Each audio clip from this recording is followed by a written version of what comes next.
Hello everybody, and welcome back to Roads Yet Traveled.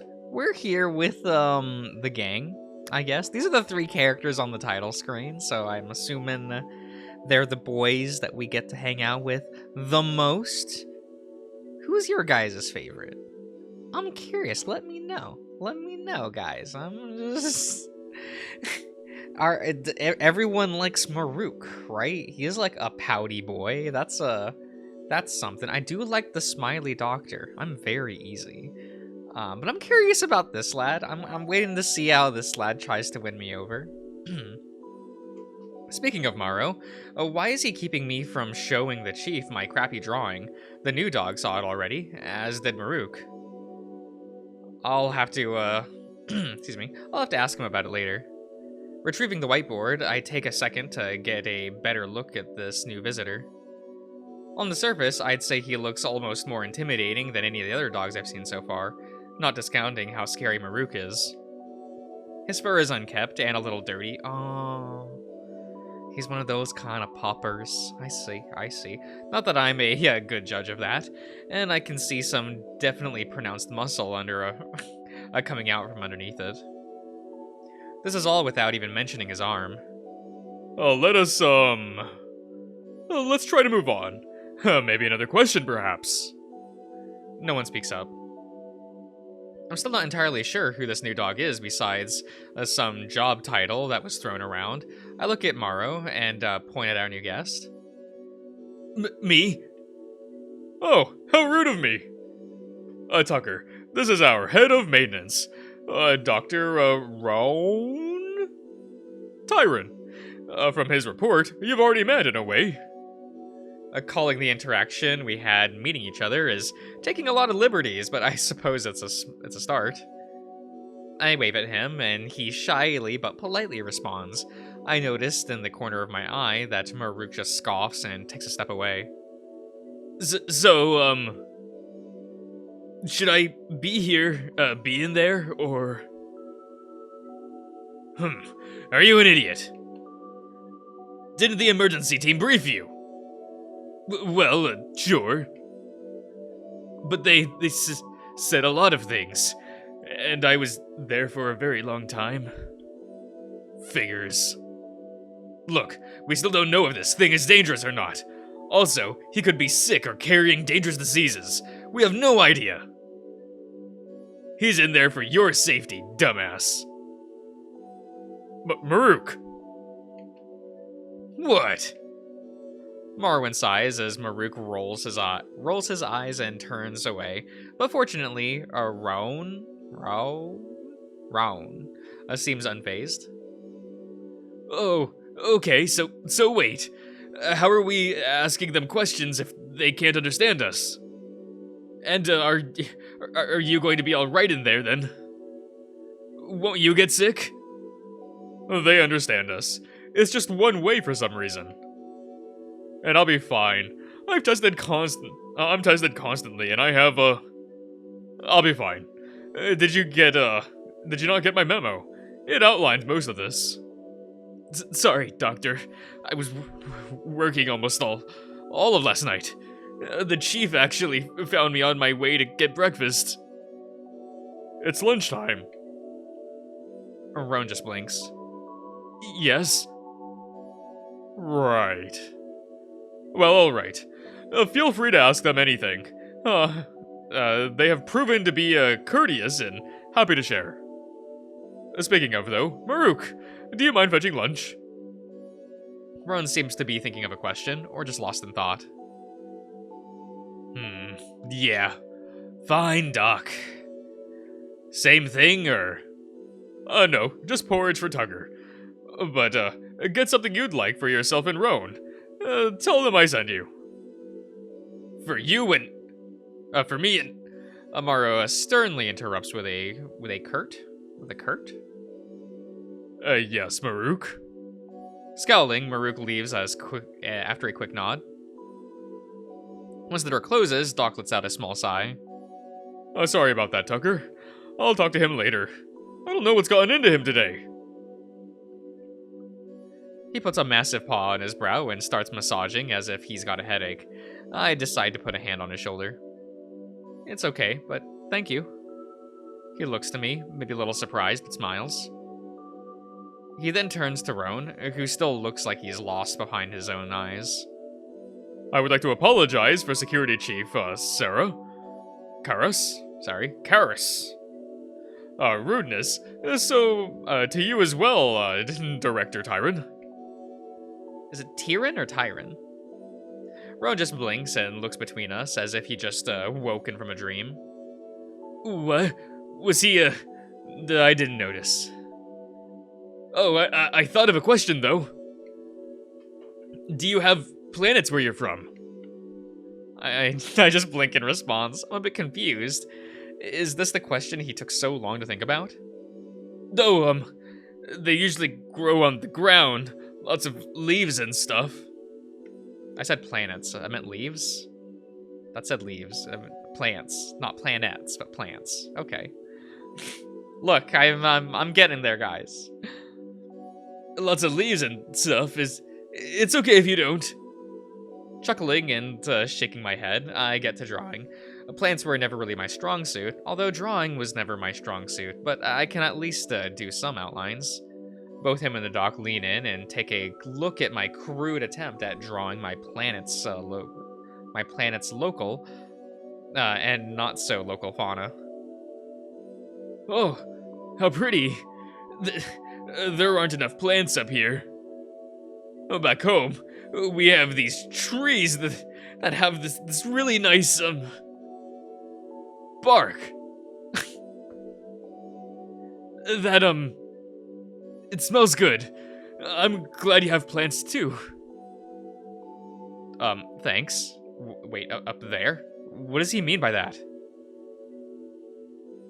We have some similar kinds there. Although I'm sure they couldn't be more different upon closer inspection. Well, have you thought of any other questions, perhaps? We both turn to Roan, who seems to have once again slipped into deep thought. Marwyn takes a moment before tapping on the glass. Huh? Me? Nope. Doc just blinks. You can't think of anything else to ask. Surely you're curious about our guest here, no? Well, sure, but I don't... The door opens. Really know what to ask. Maruk takes a quick look around before just leaving a tray where the door should be and retreats to his bench. There's a moment of silence where no one really moves. The only sound is the crinkling of foil. Even Doc gets up and grabs the tray from me, but not before handing Roan what looks like another wrapped meal. It's a painfully silent lunch. The conversation must have escaped when the door opened. Maruk eventually yawns and checks his monitor. Damn, only the 16th mark. This day's never going to end. Mark, is that like hours? That feels like something important to figure it out. Picking up the whiteboard, I draw a crude clock. Even I barely see clock faces anymore. Everything's digital. Holding up the sign for everyone to see to get them out of their lunch-induced stupor. Is that a... Doc, any idea what that is? It could be some kind of clock, maybe. The number's all wrong, though. I nod as Marwyn hits the nail on the head. Don't you know how to tell time? Everything in the system is on line standard time. Maruk, our friend might not... Doc looks strained, as if this next sentence is something he has to force himself to say. They might not be from the system. Marks probably make no sense to them. I mean, they definitely aren't, Karen? But we really are going to... But are we really going to make that assumption already? I don't think it's much of a leap. I mean, you saw the map they drew. And even without that map, there's nothing like them in our database I could find. I mean, just look at them. I'm ready to accept they're an alien and all, but like, really? Another system. Maybe we just missed something. Missed something? Like, I don't know. Why did they get here? Now, how did it get here? The next system is like, what? 3 light years away, give or take. 3.37. Whatever. I'm just saying. It's, isn't it more like he was hiding on some rogue planet? Or maybe like, I don't know. I mean, I suppose. But they drew us that map. A map which is decidedly not our system. He just wanted to know the time. What did you say? He wanted to know the time? 16th mark and a half. No, right. Doc, can you explain it? My head's already buzzing. Oh, of course. Terribly sorry, Tucker. We got, a bit distracted there, huh? Marks are how we tell time. Oh, well, I don't wholly understand the clock you drew for us. I assume it's similar in some ways. A day is, 34 marks. The time it takes for our home planet to rotate fully on its axis. Midday is the 17th mark, and each mark is broken up into 70 minutes. Oh, excuse me. Everything in the system works on the 34 mark basis. Even the colonies and us way out here.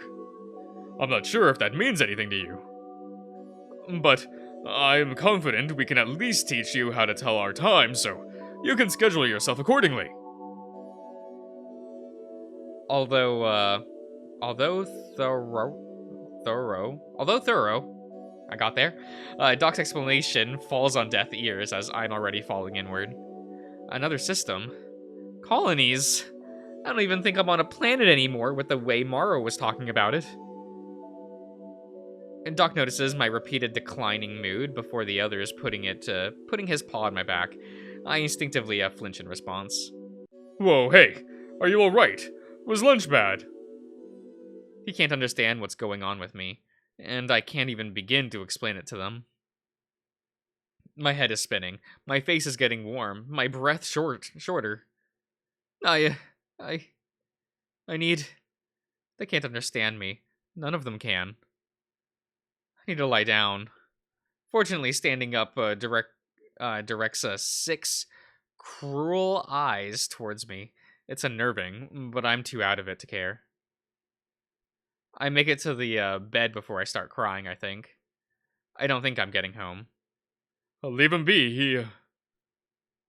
Bye, Burrow. Okay. I'll, yeah. The lights even go out, although apparently it's only midday. The 16th mark, or whatever the fuck it's called. Aww, we're a little saddy boy. Damn it all. Aw. What's the point in waking up if reality is just an unfriendly wall? I'd even prefer to see Maruk's scowling face. Maybe not actually. Oh? I'm tempted to just lie back down, but before I can make up my mind, the wall fades away and I can see someone standing there. Huh. Door open. After staring me down for a bit, he walks over to the door and opens it. Wait, I thought he wasn't allowed in. What is he? Fortunately, I don't suffer long as he just drops something in the corner. And after giving me one last glance, he turns away and closes the door. I'm unable to really see what he dropped off in the dim light. Was he waiting for me to wake up? Throwing off my sheets, I wander over to the mysterious lump in the corner. Reaching out tentatively, I grab some kind of handle or strap. Wait, this is familiar. Pulling it close, I realize it's my backpack. Oh shit! Well, what's left of it at least. It, it kind of looks more like a satchel now that there's only one strap. Oh, I forgot I even had this. I don't even remember what I had packed. Turns out the answer is not a lot.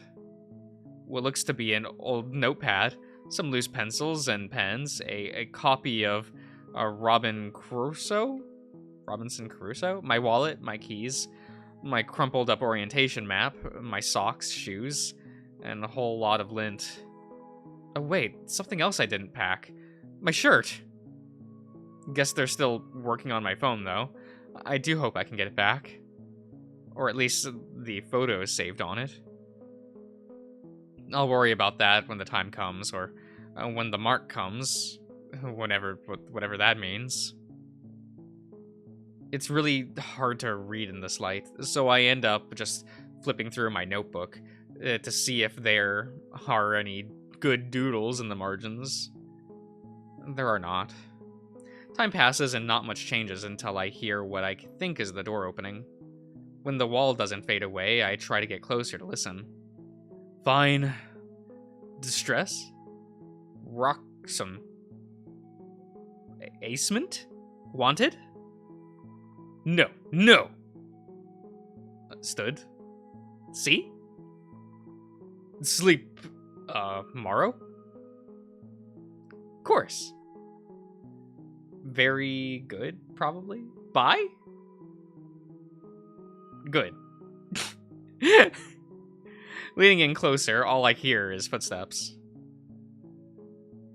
The wall becomes glass, and I swerve my head to lock eyes with the bodyguard, already staring me down.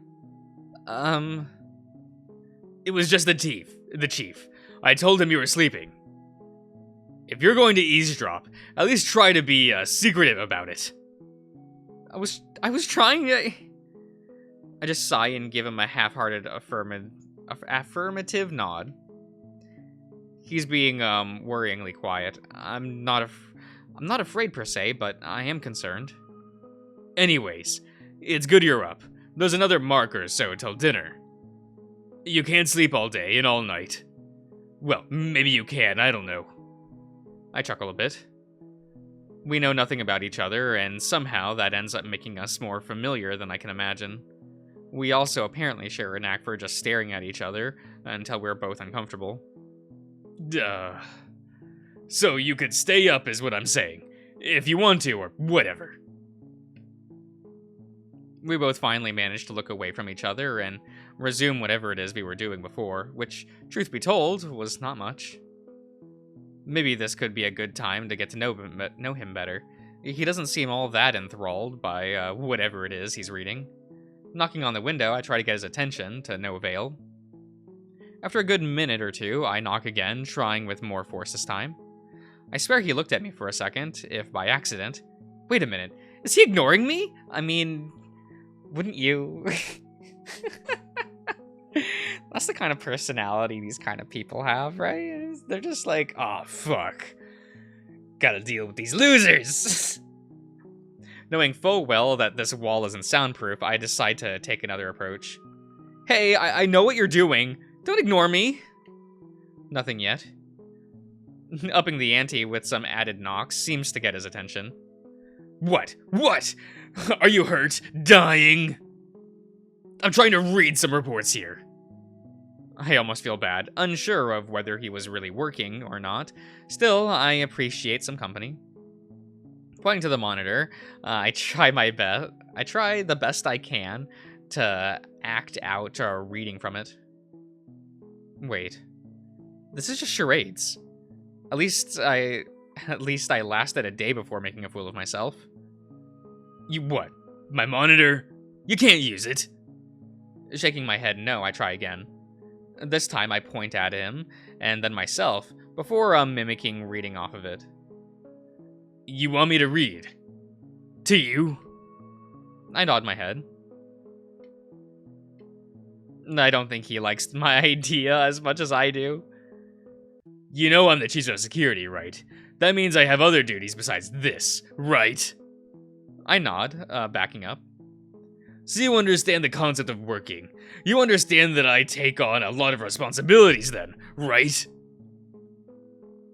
Even with the glass between us, I'm almost falling over trying to get away. You know what that doesn't make me? A goddamn pup sitter. Okay. A little angry boy. Just a little bit of an angry boy. With a single forceful press of an invisible button, I'm staring at a wall again. Sorry. Turning away from the wall, I slink away to my meager possessions. Meager, not meager. Meager. I got there, guys. Don't make fun of me. Possessions splayed out on my bed. Making pointless designs and patterns with the few writing tools I have. It's still too dark to read. No. Why'd I do that? We barely even know each other. He yelled at me yesterday, so why did I try to to talk to him? I should have known better. I feel dumb for even trying, but he's shown that he can be nice at times. So, I don't know. I really need someone to talk to. Aww. After what feels like an eternity of just doodling and wasting paper, I hear the outside door open. Wonder if that's the dinner bell. Aw, got some porridge? Marwin? Maruk? Evening. Morrow. Oh. Oh, that's a cute tank top, though. It's a cute tank top, though. It's fine. Hello there, Tucker. I brought you dinner. Oh, thanks, Doc. I say with a smile. Upon seeing that dinner is once again the same meal I've had all day, it becomes harder to keep smiling. But it'll have to do until we run more tests, I suppose. Noticing he also has his bag with him, I take it he came prepared. This? You have good intuition. But yes, if you don't mind, I'd like to run some tests. No drawing blood, it's too late for that today. Just some quick ones, if that's alright. Let's also get those bandages off of you. I don't think you need them anymore.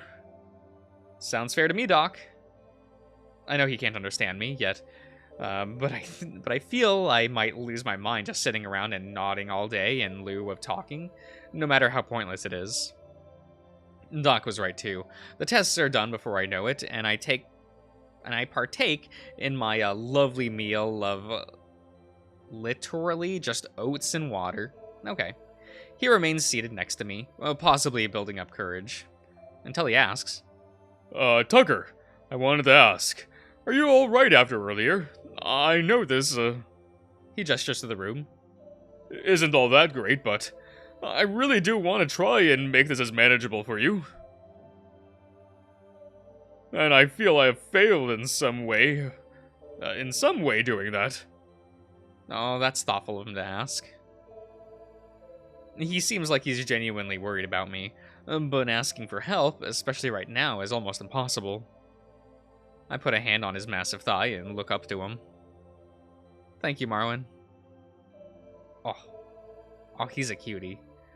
He doesn't look particularly concerned, but he eventually relents and just smiles back. After a moment, he gets up and leaves for the night. Oh, I wanted to mention that I might not be able to stop by tomorrow. I'll try to sneak if I can. Sneak by if I can, but no promises. And before I go, here. He reaches into one of his pockets and pulls out a rather large toothbrush wrapped in plastic. I'm not sure how your species deal with dental issues, but you have teeth, so, well, I figured you might this might come in use. Not the most interesting gift, but I take it nevertheless.